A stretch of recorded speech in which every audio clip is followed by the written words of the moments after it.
with my key that the Lord had gave me at closing, and I opened the door, and as soon as I cut on the light, I saw a shadow, a figure jump up.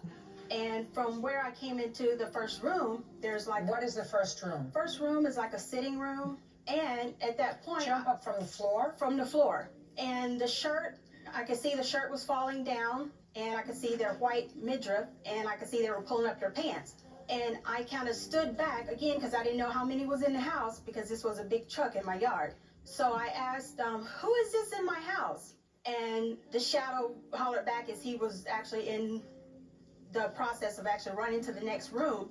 I'm with the builder. I was with the builder earlier. My mom asked, Jennifer, is someone in there? I said, yes, somebody's in here having sex. And then my mom, in shock and disbelief, she came on up behind me, and we stood there. Tell me what you saw. When she came up behind me, I continued with her to walk into the next room, which is the living room. And at that point of turning on that light, I saw a white female, blonde hair. She was getting up. She was in the process of, like, was fixing on her clothes, but the actual shirt was on backwards. She, still grabbing her stuff. At this point, I'm looking around, and I'm still thinking, could someone still be in here? And I'm crying and boohooing. And I see tissue paper everywhere, all over the carpet. And I also see a cell phone. And mind you, as I'm standing there crying in disbelief, she's picking this stuff up and trying to get out of there. My mom asked, what are y'all doing in this house?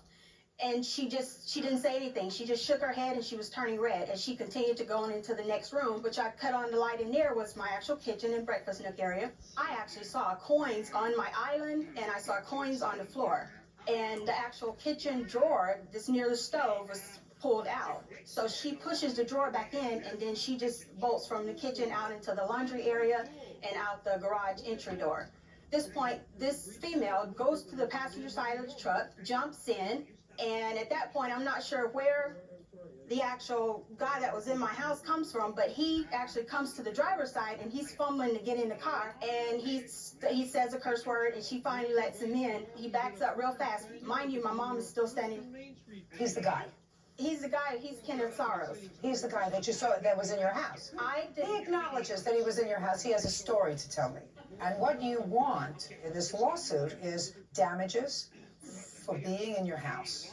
Yes. The builder, the cleaner, replaced the carpet. You want money for changing the locks. And while all of that was being done by the builder, you had to stay for an additional month in your old apartment, so you want a month's rent. That's right. And how much is the month's rent? $1,000.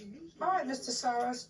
Officer Petrie Hawkins-Bird and I are prepared for you to tell us your version of these events. Okay, number one, she never seen me with my clothes on. Don't tell me what she saw. Okay. You tell me, tell me, and you tell Officer Bird. Okay.